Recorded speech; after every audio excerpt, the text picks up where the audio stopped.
Hey guys, how's it going? All right, I just want to give you guys a little story about what happened to my car a couple days ago.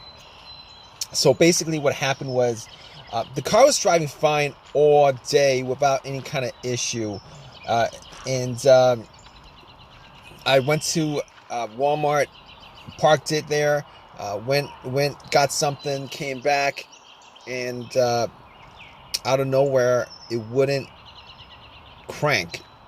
So no crank, no start issue that I had. So basically, everything on the dash worked fine. Everything in the car worked fine. There was absolutely no issues at all. The remote worked fine. Was able to get into the car. Radio was blasting. Radio was on. Everything. All right. So basically, I was thinking to myself, probably the battery was the issue. So what I did was I turned on the headlights, went out and checked out the beam, just to give me a gauge on how bright the headlights were. I could probably determine whether the battery was good or not. And the headlights were really bright. So right off the bat, I was thinking if they were that bright, I should at least get like a really slow crank if the battery was kind of low. Regardless, I had to check out where the battery was. I went and checked out where the battery was just to make sure that all the terminals were clean and they were tight. And I noticed that the terminals were a little bit corroded. There was some white bluish stuff on there. So what I did was I took out a bottle of Coke, poured it on the terminals, and was trying to clean it with some paper towels,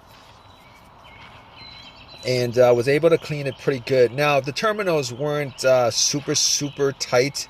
I was able to wiggle it out, but they were snug in there, so I knew that it probably wasn't the terminal being loose that was causing the issue. And then after I cleaned it up, popped it back on, and tried to start the car, it did the same thing. It wouldn't crank, it wouldn't start. But everything else seemed to be working all right. So at that point, I was thinking to myself, all right, maybe it could be a weak ground wire. If you guys don't know what where the ground wire is, the main ground wire is pretty much the negative terminal, and most of the time it connects to the frame of your car. So I checked it just to make sure there's no corrosion, that it wasn't split or anything like that. There was no issues with it. So what I did after that was, I had a battery pack that I bought a couple of months ago because I had the same situation where I swapped out the battery. I was hoping that it was the battery, even though I swapped it out, considering I could actually just swap it out, at Walmart. So I actually put the battery pack on there. It was at 100%. Tried to start it, and still wouldn't start. So at that point, I knew it was probably not the battery.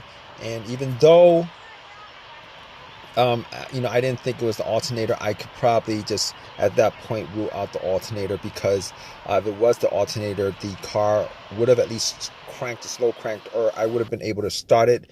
And then once I took the battery pack off, it would have just died out. So at that point, I was able to rule out a bunch of stuff. I was able to rule out the battery, the ground cable, and the alternator, even though that probably wouldn't have caused the issue. So after going through that, I was thinking to myself, could it be something? Could it be the car's computer ECU? Because I did see a check engine light on my dash, and that check engine light was there. It's been there for a while, and I believe it was for a O2 sensor issue. Now, I did have an OBD2 that I bought from Walmart, and it was a $19 OBD2, one of the cheap ones, and I pretty much hooked it on to my OBD port, and trying to make sure that I was actually getting a connection between the car's computer and the car itself.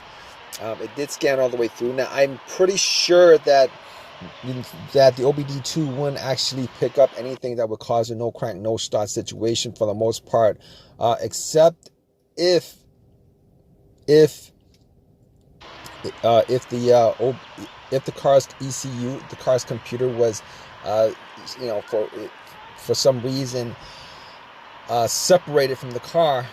For what reason couldn't communicate with the car. But anyway, regardless, I actually plugged it in. It scanned all the way through.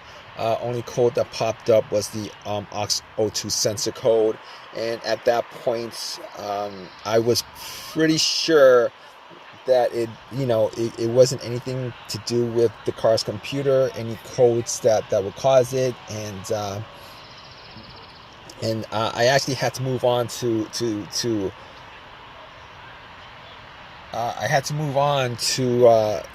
some other troubleshooting outside of that, because that wasn't causing the issue.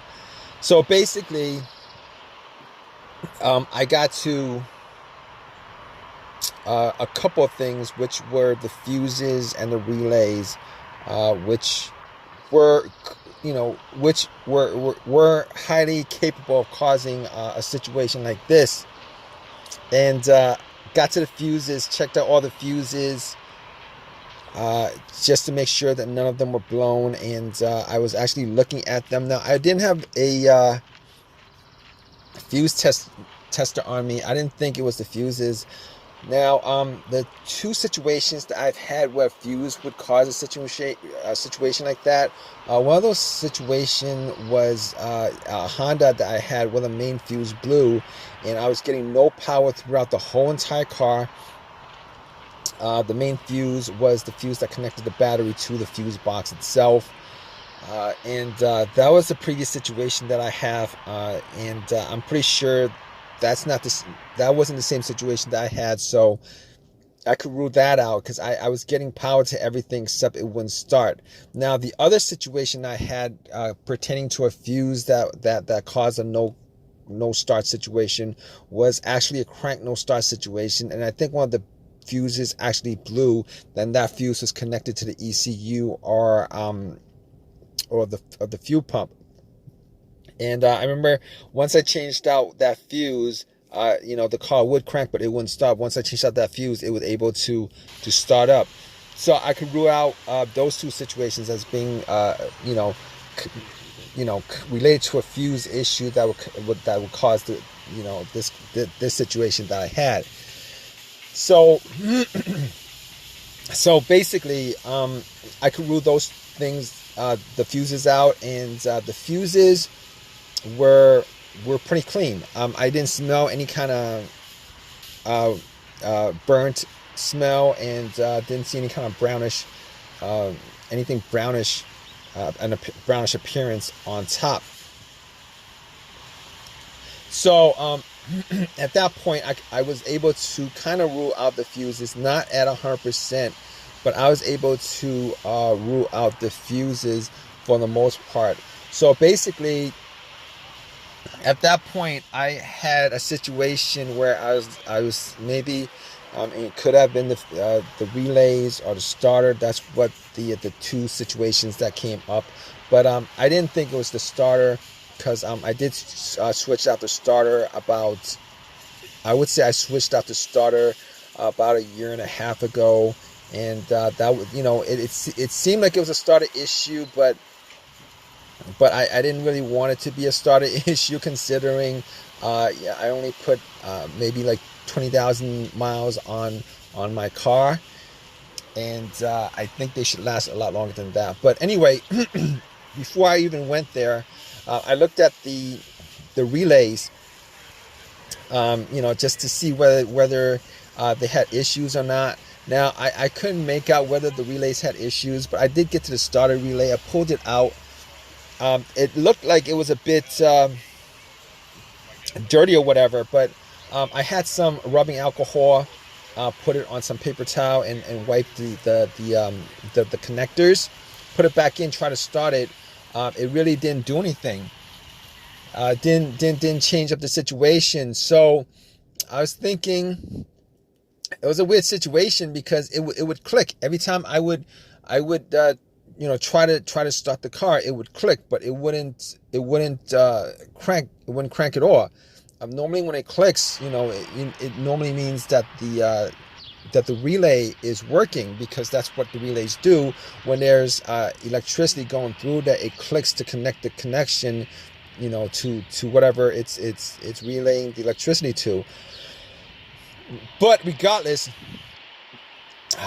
of that, I actually had another relay that I was able to swap out with that, and I actually was looking for another relay with the same, with this a similar relay in the box, and I was actually able to find one.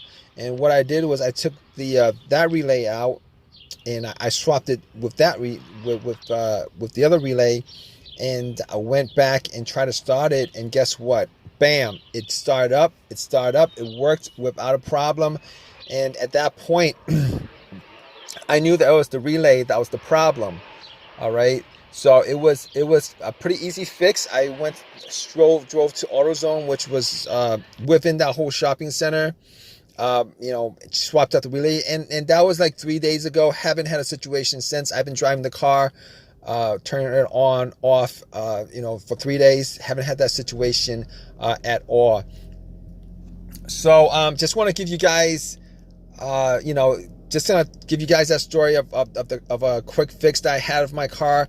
If you guys are in the same situation, you guys watching this video, hopefully you guys have as easy of a fix as I had on my car. You guys have a comment, leave your comment in the comment section. Please give me a thumbs up. Please subscribe. Like I said, if you guys are in the same situation, just go through the steps that I went through as far as trying to figure out, the situation with my car. And, you guys should be good as far as, troubleshooting and diagnosing your particular problem. Take care.